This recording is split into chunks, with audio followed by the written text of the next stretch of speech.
ओम शांति।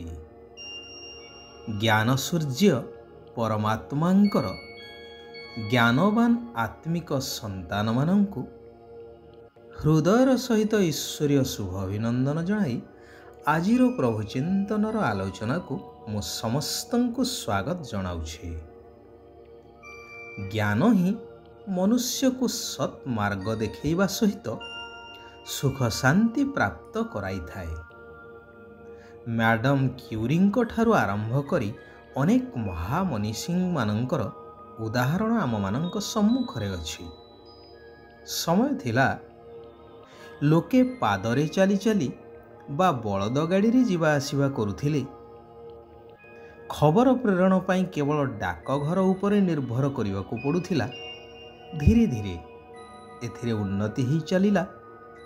आजी आखि पिछुलाखे विश्वर केउ स्थान को मध्य खबर पहुँची पारुछि। मोबाइल माध्यम रे वीडियो कॉलिंग माध्यम रे परस्पर को देखी परस्पर सहित कथा हेबा बा भाव आदान प्रदान करिबारे समस्ते अनुभवी।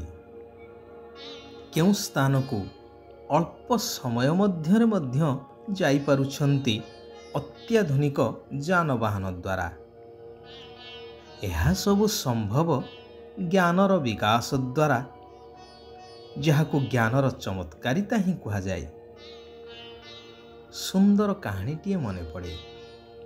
गोटे गाँव रे 4 जण सांग थिले। 3 जण अर्थाभावरू पाठ पढ़ी पारि नथिले। जणे सेमानंक मध्यरू भल पाठ पढ़िथिले एवं मेधावी मध्य थिले। थरे 4 जण एक दर्शनीय स्थान बुलिवा पाई गले। साथी रे समस्तंकर पैसा पत्र को गोटिए बैग रे नहीं गले। बुलाबुली सारी होटेल रे खाई बसिछंती। हठात गोटिए चोर तांको बैग टी धरी चंपट मारला।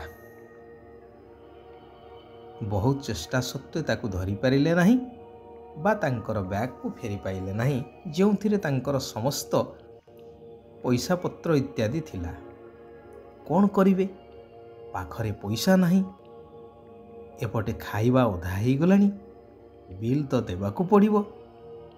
जणे सांग कहिला, व्यस्त हो नहीं, प्रथमे आराम रे बसी खाई सारिबा, तापरे देखा जिवो। किछि नहले आमे 3 जण तो काम करिबारे उस्ताद। तेणु होटेल मालिक जहाँ मध्य हमको काम देबे सही काम करी आमे सुझी देबा। प्रथमे आराम रे खाई नेबा उचित। एही समय रे देखिले होटेल मालिक तांको पिलांको सार को फोन रे अनुरोध करुछंती आज आसी पढ़ेबा पई, जेहेतु पिला मानकर आसंता काली ठारू परीक्षा आरंभ हेउछि। हेले सार कार्य व्यस्तता जोगु मना करुछंती आसी पारिबे नाही बोली। मन दुखरे होटेल मालिक बसी थांती। जेउ सांग जनक पाठुआ से जाई होटेल मालिकों को कहिले, आज्ञा चिंता करंतु नाही, आपण अनुमति देले मु आपणक पिलांकु पाठ पढ़ई परीक्षा पाई प्रस्तुत करई देबी। हेले आम आजी 4 जनकर जो बेल हेछि खाइबार, ताहाकु दया करी छाड़ कर दियंतु, जेहेतु आमर बैग टी चोरी ही गला, आम पाखरे किछि नाही देबा पाई पैसा। होटेल मालिक कहिले, चिंता कर नहीं, आस 4 जण जाक आम घर को। जेहेतु से मेधावी छात्र थिले, तेणु होटेल मालिकंकर पिलांकु अति सुंदर एवं प्रांजल भाव रे पाठ बुझेई चलिले। पिला माने मध्य आनंदर सहित पाठ पढ़ी चली थांती। से दिन 4 सांग तांको घरे खाई पी आनंदरे रहिले। परदिन होटेल मालिक तांको बाट खर्च एवं बाट पाई किछि खाद्य पदार्थ आदि देई ଖୁସିରେ ବିଦା କଲେ। 3 ଜଣ ସାଙ୍ଗ ଚତୁର୍ଥ ସାଙ୍ଗକୁ କହିଲେ, ଯାହା ହେଉ ବାସ୍ତବରେ ତୁମ ଯୋଗୁଁ ଆମେ କେତେ ବଡ଼ ବିପଦରୁ ଉଦ୍ଧାର ପାଇଲୁ। ଚତୁର୍ଥ ସାଙ୍ଗଟି କହିଲେ, ଆରେ ମୋ ଯୋଗୁଁ ନୁହେଁ, ଏହା ତ ଜ୍ଞାନର ଚମତ୍କାରିତା। ଜ୍ଞାନ ନଥିଲେ ସେ କାହିଁକି ଆମକୁ ସହଯୋଗ ଦେଇଥାନ୍ତେ? ତେବେ ସବୁଠୁ ଶ୍ରେଷ୍ଠ ଜ୍ଞାନ ହେଉଛି ଆଧ୍ୟାତ୍ମିକ ଜ୍ଞାନ, ଆତ୍ମିକ ଜ୍ଞାନ, ଯଦ୍ୱାରା ଆତ୍ମା ଜନ୍ମ ଜନ୍ମାନ୍ତର ପାଇଁ ସଦା ସୁଖୀ, ସଦା ନିରୋଗୀ ହୋଇଥାଏ।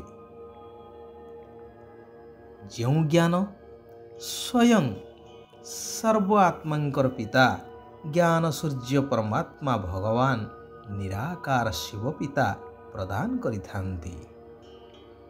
ଭଗବାନ କହୁଛନ୍ତି, ହେ ମୋର ମଧୁର ଆତ୍ମିକ ସନ୍ତାନଗଣ, ତୁମେମାନେ ଏହି ଜ୍ଞାନ ଓ ଯୋଗବଳ ଦ୍ୱାରା ସମ୍ପୂର୍ଣ୍ଣ ପବିତ୍ର ହୋଇଯାଉଛ। ଏହା ଶିବ ବାବାଙ୍କର ଜ୍ଞାନର ଚମତ୍କାର। ବାବା ତୁମକୁ ଏହି ଜ୍ଞାନ ଦ୍ୱାରା ଜ୍ଞାନ ପରି କରିବା ପାଇଁ ଆସିଛନ୍ତି। ଶିବ ବାବାଙ୍କର ଏହି ଚମତ୍କାର ପାଇଁ ମଧ୍ୟ ପିଲାମାନେ ବାବାଙ୍କ ଉପରେ ପୁରା ସମର୍ପଣ ହୋଇ ଆଗୁଆ ପୁରସ୍କାର ଦେଉଛନ୍ତି। ଏପରି ନୁହେଁ ଯେ ବାବା ଆମକୁ ପ୍ରଥମେ ସୁନ୍ଦର ବା ପବିତ୍ର କରାନ୍ତୁ, ତାପରେ ଆମେ ସମର୍ପଣ ହେବୁ, ଏ କଥା ନୁହେଁ। ବର୍ତ୍ତମାନ ହିଁ ସମ୍ପୂର୍ଣ୍ଣ ରୂପେ ବଳି ଚଢ଼ିବାକୁ ହେବ, ଅର୍ଥାତ୍ ସମର୍ପଣ ହେବାକୁ ପଡ଼ିବ। ଶରୀର ନିର୍ବାହ କରି ପିଲାଛୁଆଙ୍କୁ ସମ୍ଭାଳି ନିଜର ସମସ୍ତ ଦାୟିତ୍ୱକୁ ତୁଲେଇ ଶ୍ରୀମତରେ ଚାଲିବା ହିଁ ବାସ୍ତବରେ ସମର୍ପଣ ହେବା। ଏହି ପୁରୁଣା ଦୁନିଆରେ ତ କେବଳ ମୂଲ୍ୟହୀନ ବସ୍ତୁ ରହିଛି, ଯାହାଦ୍ୱାରା ଅଳ୍ପ କାଳର ପ୍ରାପ୍ତି ତ ରହିଛି, ହେଲେ ଅନେକ କାଳ ପାଇଁ ଦୁଃଖ ହିଁ ସମାହିତ ହୋଇ ରହିଛି। ତେଣୁ ସେଥିରୁ ବୁଦ୍ଧି ଯୋଗ ତୁଟାଇ ବାବା ଏବଂ ନୂତନ ସ୍ୱର୍ଗ ଦୁନିଆକୁ ସ୍ମରଣ କରିବାକୁ ହେବ, ଯେହେତୁ ଏହି ପୁରୁଣା ଦୁନିଆ ବର୍ତ୍ତମାନ ବିନାଶ ହେବାକୁ ଯାଉଛି ଏବଂ ସେହି ସୁନ୍ଦର ସତ୍ୟଯୁଗୀ ନୂତନ ସ୍ୱର୍ଗ ଦୁନିଆ ସ୍ଥାପନ ହେବାକୁ ଯାଉଛି, ଯେଉଁଥିପାଇଁ ପରମାତ୍ମା ଆମ ଆତ୍ମାମାନଙ୍କୁ ପ୍ରସ୍ତୁତ କରାଉଛନ୍ତି। ଗୃହସ୍ଥକୁ ଆଶ୍ରମ ଅର୍ଥାତ୍ ପବିତ୍ର କରିବାକୁ ହେବ। ପବିତ୍ରତା ହିଁ ବଳ ଭରି ରହିଛି। ସେଇଥିପାଇଁ ଯୋଗ ବଳ ଏବଂ ପବିତ୍ରତାର ବଳ ଜମା କରିବାକୁ ହେବ। ସଂସାରରେ ସବୁଠୁ ପ୍ରିୟତମ ଏକମାତ୍ର ଶିବ ବାବା ଅଟନ୍ତି। ତେଣୁ ତାଙ୍କ ଉପରେ ପୁରା ସମର୍ପଣ ହେବା ସହିତ ଏହି ପୁରୁଣା ଦୁନିଆରୁ ବୁଦ୍ଧି ଯୋଗକୁ ତୁଟେଇ ଦେବାର ଅଛି।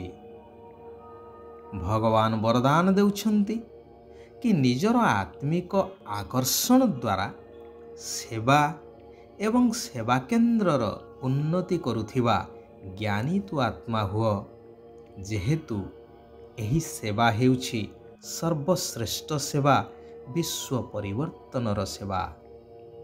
ମନକୁ ସର୍ବଦା ହାଲୁକା ରଖ, କୌଣସି ପ୍ରକାରର ବୋଝ ଯେପରି ନ ରହୁ। ହୃଦୟକୁ ସ୍ୱଚ୍ଛ ରଖି ମନସ୍କାମନା ପୂର୍ଣ୍ଣ କରିଚାଲ। ପ୍ରାପ୍ତିଗୁଡ଼ିକ ତୁମ ସମ୍ମୁଖକୁ ସ୍ୱତଃ ହିଁ ଆସିବ। ପରମାତ୍ମ ଜ୍ଞାନୀ ସେହିମାନେ ଯେଉଁମାନେ ସମସ୍ତ ବନ୍ଧନ ଏବଂ ସମସ୍ତ ଆକର୍ଷଣ ଗୁଡ଼ିକ ଠାରୁ ମୁକ୍ତ। ଆଚ୍ଛା, ଆଜି ପାଇଁ ଏଇଠାରେ ଆମେମାନେ ବିରାମ ନେବା। ଆସନ୍ତାକାଲି ପୁନଃ ସେହି କଲ୍ୟାଣକାରୀ ପରମ ପ୍ରିୟ ପରମାତ୍ମାଙ୍କର ଆଉ କିଛି କଲ୍ୟାଣକାରୀ ମହାବାକ୍ୟକୁ ଶ୍ରବଣ କରି ନିଜ ଜୀବନରେ ଧାରଣ କରିବା। ନିଜେ ପରିବର୍ତ୍ତନ ହେବା ସହିତ ସାରା ବିଶ୍ୱକୁ ପରିବର୍ତ୍ତନ କରିବାର ଶ୍ରେଷ୍ଠ କାର୍ଯ୍ୟ କରିଚାଲିବା। ओम शांति, ओम शांति, ओम शांति।